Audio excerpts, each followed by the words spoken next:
Thank you very much for this opportunity to speak today. My name is Jesper Lilledal. I'm with Vækstfonden's, the Danish Growth Fund, the venture department, VF Venture. I'm a partner there, and we make investments in Danish startups and scale-ups. I have brought with me today Erdem from Donkey Republic. And today we're going to talk about going from startup to scale-up as a company with a sustainability agenda. We're trying to carve out some of the differences that I've experienced, that Erdem has experienced from being a sustainability company going into this phase. But Erdem, how about you start introducing yourself and the company first a little bit? Thanks, Jesper. My name is Erdem. I'm co-founder and CEO of Donkey Republic. We are a Copenhagen-based company with 15,000 bikes and e-bikes shared across Europe, 14 countries, about 60 locations. We started in 2015 and had actually Vækstfonden become an investor in 2016. And we're one of the, I would say, most sustainable solutions out there, especially in micromobility space, trying to really look through everything we do to do those practices. Personally, I'm from Istanbul and grew up with a lot of traffic and a lot of cars, and don't believe that private cars in city centers are the future, and thought back in 2013 that bike sharing needs to have a revival with a lower cost base and more scalability, and that was the thought behind starting Donkey. And the name Donkey comes from sort of going back to basics where everyone can sort of afford one and make cities more sustainable. All right, great. I think, Erdem, first of all, I think it would be interesting if you just elaborate a little bit on what it is that make you differently in terms of environmental sustainability, because I can ride my bike as well. There's other bike share services that have a bit different model than you. You have e-scooters coming out, you have electrical vehicles. Why is it that Donkey Republic is differentiated on the sustainability angle? Sure. Let me take it with the sort of the life cycle of a bike. Firstly, when we design the bikes and we design our own bikes, we think about maintenance and long lifetime. So we use quality components, and we try to use also components that we know the source of. And they are assembled in Europe, and the bike has a lifetime of 4+ years, and we have existed since 2015, so we actually can show our current fleet to stand behind those numbers. But yeah, we take care of different parts. So the bikes, even when they are shipped to our cities, we try to make sure that there's not too much packaging on them, and the shipments are not done flying the bikes, so we try to plan ahead so they are done on ships or trains. The larger footprint, especially with regards to greenhouse emissions, is actually in operations. So we have to move the bike around in the city, and how do you do that if you have to do that? So we try to reduce it by doing the bike fixes, almost all of them on site, with our mechanics going to the bike with a bike and fixing it on site. When we change the e-batteries or e-bikes batteries, we do it also with cargo bikes, also going to the bikes. But besides that, bike moving, we try to do lower amount of bike relocations in a city, using some good algorithms, not having to move a lot of bikes. And when we do that, we also try to do it with bikes or bike trailers. At the end of the lifetime of a bike, we have been selling off our used bikes as retired donkeys to others to continue using them. And at that point, we kind of write it off out of our loop of operations. What is the lifetime? How long do you ride these bikes before you dismiss them? 4+ years. So we still have bikes from our 2015 even fleet that we haven't sort of taken out. But on paper, they should be 4 years. We see that with good maintenance and good components, they can be more years than even 4 years. Right. And I've seen some of those guys that are sitting on the street during the rain and fixing the bikes. What type of employees are that you're using there? Is that who's fixing it for you? Is it your own employees or is it hired guns? Right. We don't believe in the gig economy or not hiring people that work for us. So we started with the model of recruiting and educating or training our shepherds, we call them. So we have our training modules that they go through, and they are hired by Donkey Republic in different cities where we operate. And we have an e-bike with a sort of cargo section to carry the tools and the spare parts that they take to go to the bikes. And we try to plan the days so that they don't have to be out when the weather is worst, and then they can do indoor fixes, but most of the time they're out fixing the bikes on the street. All right. Yeah, having been with you guys since almost the beginning and sitting in the board, I admire that you're very focused on this environmental aspect, and in all the decisions you make, basically, you have this at the center. But I think I've also heard you talking about other angles of sustainability. Being a venture-funded company, there are more important things than the environment. So can you talk about the 4 dimensions of sustainability that you often talk about? Yes, so one is the environment, and there's also other things than greenhouse gas emissions, but let's put that on one side. To run our sustainability agenda also includes the cities, the relationship to the cities and the citizens, and then also financial sustainability, if you like. In terms of cities, we, being a Copenhagen startup, already put us at a place where we had to, early on in 2015, before you had the scooters, before you had the Asian Chinese bike sharing companies sprawling, we had to really figure out how to create a responsible way of operating. So we don't practice the free floats. You know, when you don't have docks, a physical dock to lock your rental bike, then often what the industry companies do is free floats, where you can take the bike wherever you want. And that isn't sustainable because it creates issues for the city, blocking important gateways and so on. So where we use virtual stations, so you have to bring the bike back to a specific bike rack that we map in our app. That's one aspect. Also with cities, we don't think it's sustainable not to be a responsible player, sharing data with them, or not listening to them if they say you're only permitted to put X many bikes. Then we try to, or we do put only X many bikes, and are in close dialogue with them about regulations to further the industry.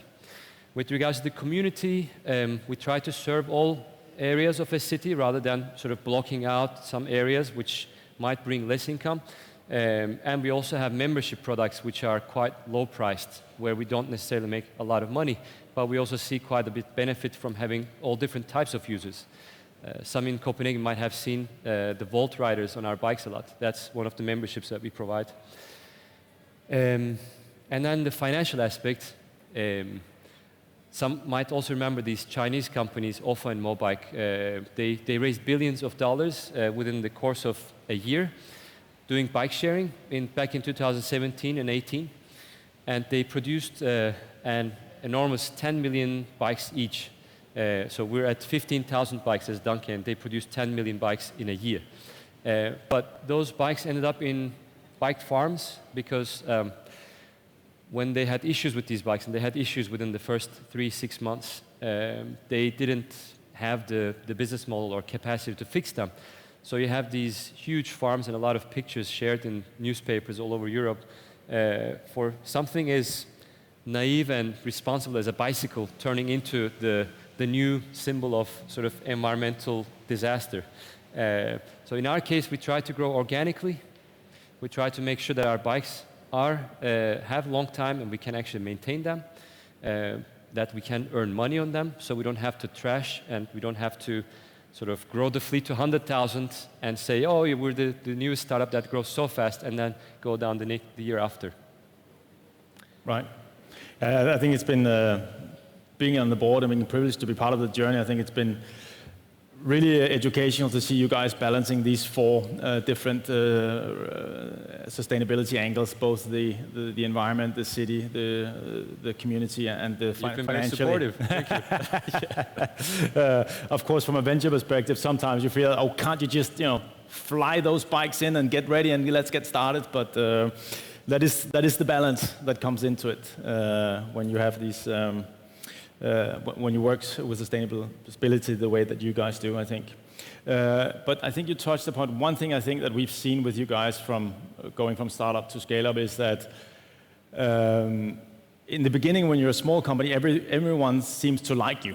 I mean, it's a likable concept. Shared bikes, pedal bikes, who cannot like this business? And I think you probably have the same with many other industries now. You'll be seeing a lot of startups in the sustainability area. But one thing we saw is that once you start to grow bigger, you want to change things, you want to disrupt things. But as you do that, you are also disrupting someone who has been doing this before. And that creates that creates media attention, I would say. How do you act in that environment as you grow bigger and as you start to need to change people's habits? If you start closing car lanes, for example, I like to drive a car. I need to drop. You know, those sort of feelings. How do you manage in this these things? I think the word disruption is a great place to start. I think we were more happy to say we would like to disrupt this and that, but with all the things we see with big tech now, more than disrupting, you really want to make sure that you're talking to the public authorities, regulators, make sure that the change that you're trying to bring are the change that they want to see.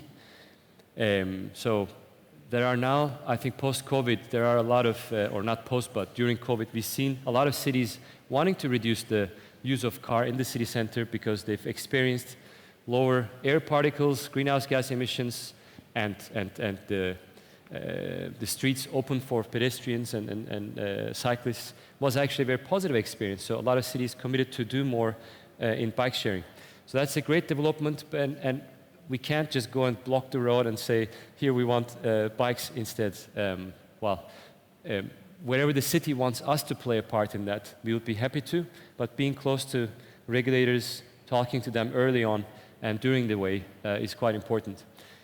And there are a lot of companies also in mobility, also in micromobility, who think that the sheer force of the popular interest, whether it's a scooter or the new app that might collect our data and then, you know, all the privacy laws that we have around it are being breached. So we have to be really careful as a tech company to listen to the authorities, to step back when we are crossing borders. Talking to regulators doesn't sound very hyper-growth-like. Doesn't it take a long time to negotiate, to enter into those talks? And what does that mean for your sort of scaling ability? I think it's a really good point. I think it takes also investors that have the sort of long-term view and the patience to want to do things in the right way and to make sure that we're talking to the authorities early on. And it's also, I think, something the management has to put focus on. My background is in public policy, and that comes to our co-founding team quite natural, our management, to talk to the cities a lot and to do documents that we share publicly to say these are the things that worked in terms of regulatory dialogues. And I think we lack that a little bit on the tech space. We don't necessarily have people from public authorities sitting in events where we talk and the more in my friends group I see, if people want to change something, now it's the next startup I'm going to create is going to change everything. Yes, but make sure that you talk to the public authorities, those that are being disrupted, are they on board? And make sure that you get the kind of investors that are patient and the management team that can also do that kind of job. Right. I know that we've been talking a lot about in the boardroom about there's been a lot of competing solutions coming into the space, coming into your space. You were actually probably the first micromobility. It didn't even have that name when you guys started. Yeah. Since then, we've seen e-scooters coming up. We've seen other types of bike sharing services.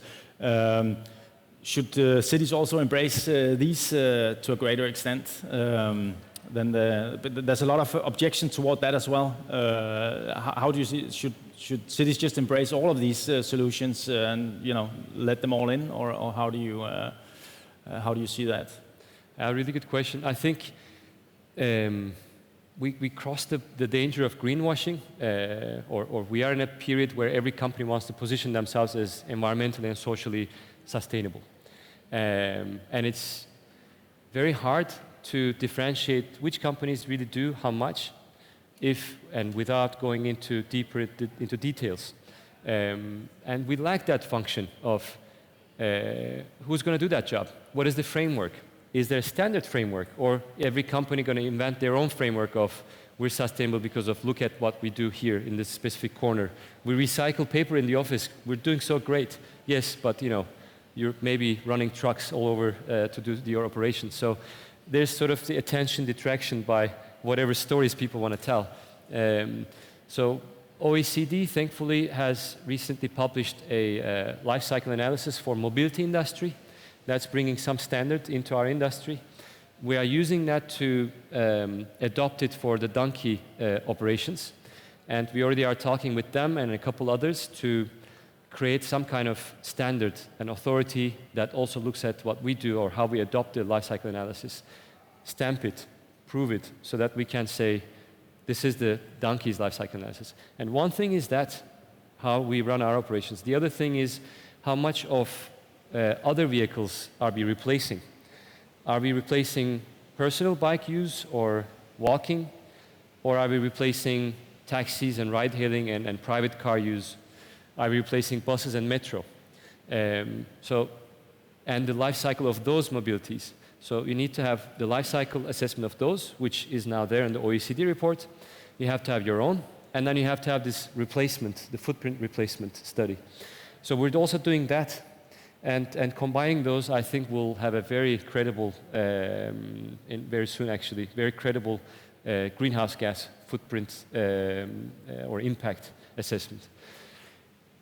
But when you see after a ride of Lime or something that you've set down so and so many grams of CO2, I've spoken to some of the experts, not just doing my back of envelope calculation, who said it's BS, essentially. As long as there's no authority to talk about that, those numbers will fly in the air and everyone will keep using them. It must be difficult for the consumers if you really want to make a good choice, how to select between the different systems. Of course. So how could we help consumers in...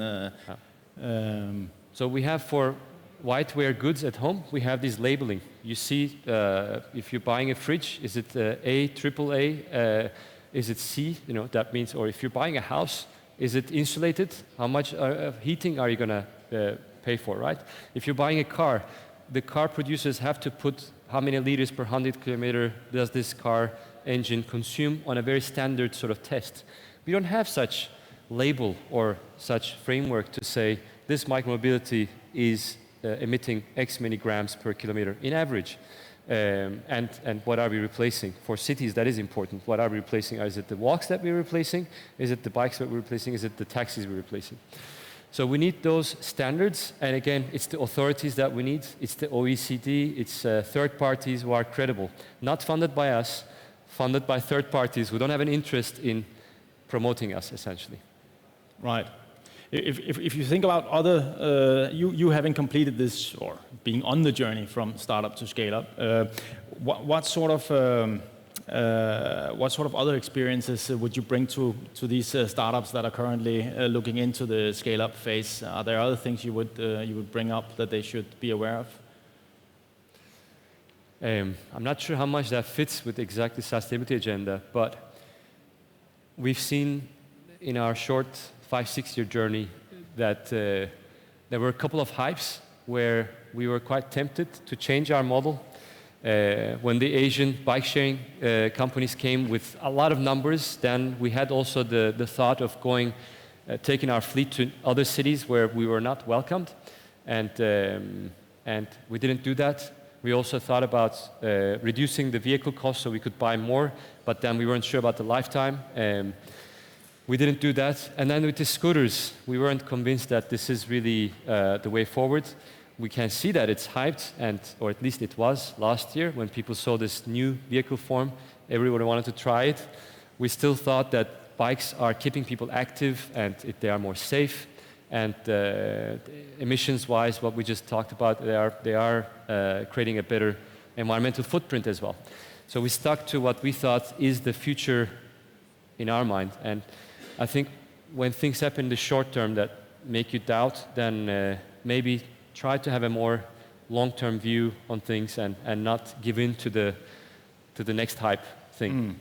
And of course, again, you need investors that are in the same wavelength and are patient and willing to go there with you. And then again, talk to policymakers and have these higher level talks about how the industry should shape. You don't have to be a big company. As soon as you see that there are certain friction points, don't wait to go and tell the authorities that here are some points we need to clarify for this industry.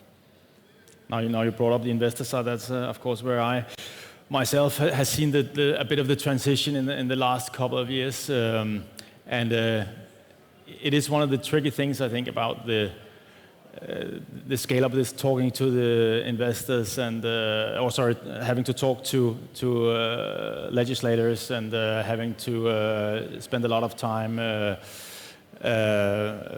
talking to lots of parties involved before you can actually start implementing things. And I think that's one of the challenges that we from an investor community also have to think about, because we're set up in funds. We're set up in 7-year funds, or 10-year funds. You invest in a 3-year period, and then you develop, and then you divest. But this journey sounds like it's going to be a longer journey.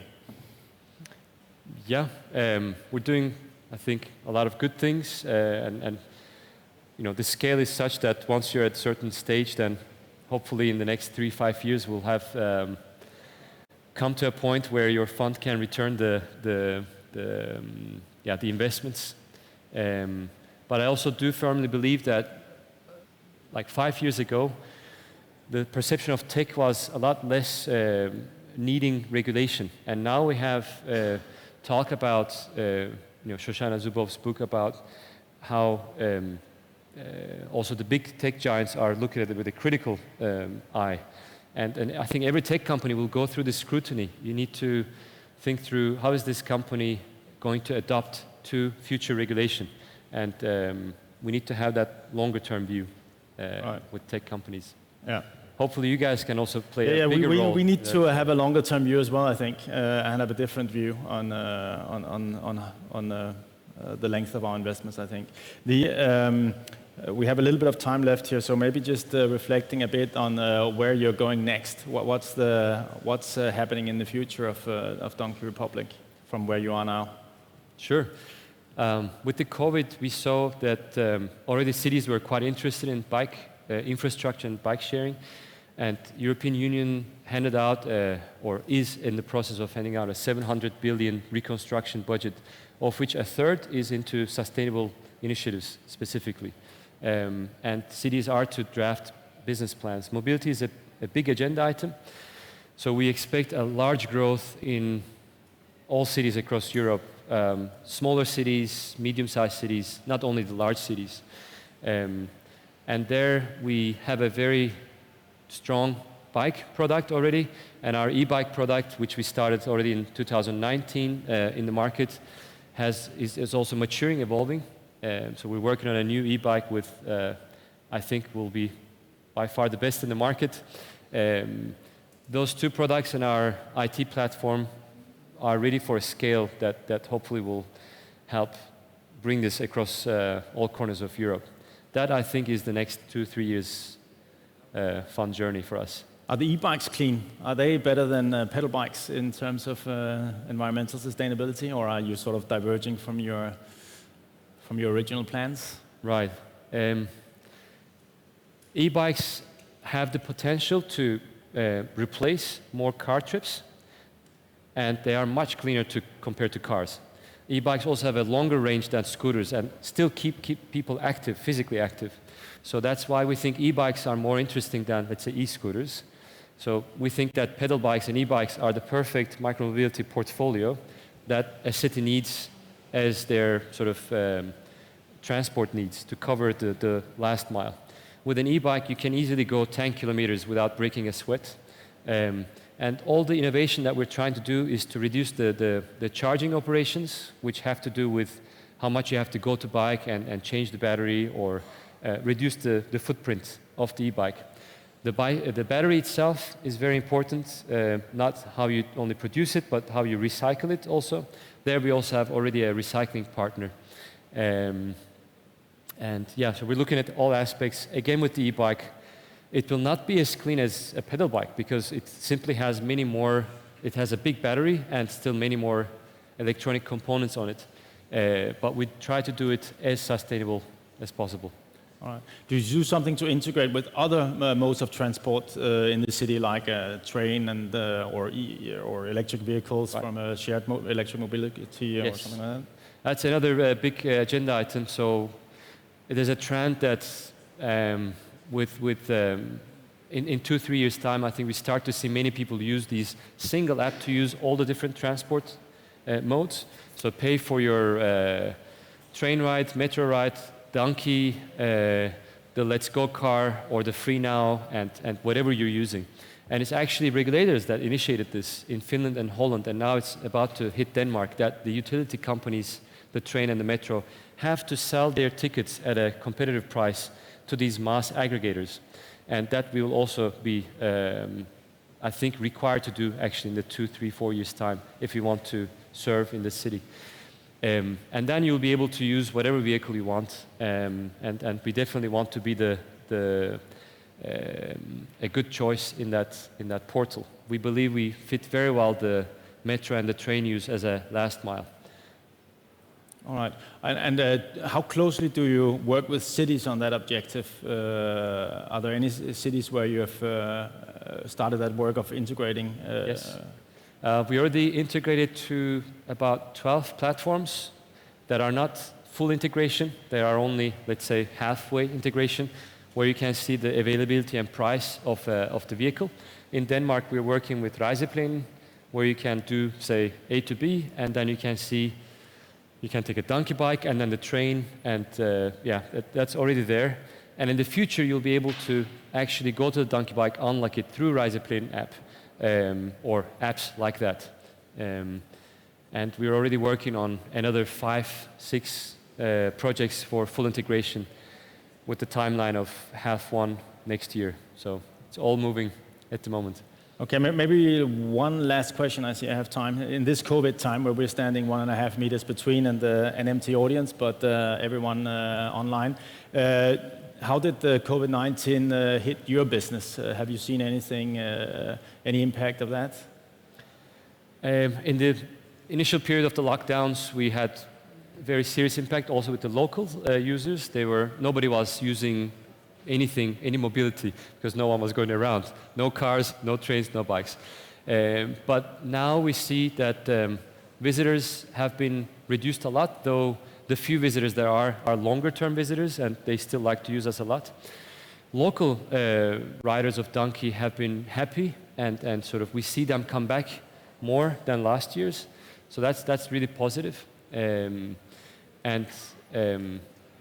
I think the biggest impact is more long-term, not what we've seen until now. So our pipeline on city relations and our sort of partnerships to grow has really exploded. So we expect a big growth in the next year and 2 years because of COVID, accelerating the move towards bikes. Yeah, so cities want people to use bikes more than traveling together. Yeah, exactly. Right. Yeah. Okay, thanks, Erdem. I think that we are exactly out of time now. So thanks a lot, and thanks for this opportunity to the organizers. Thank you.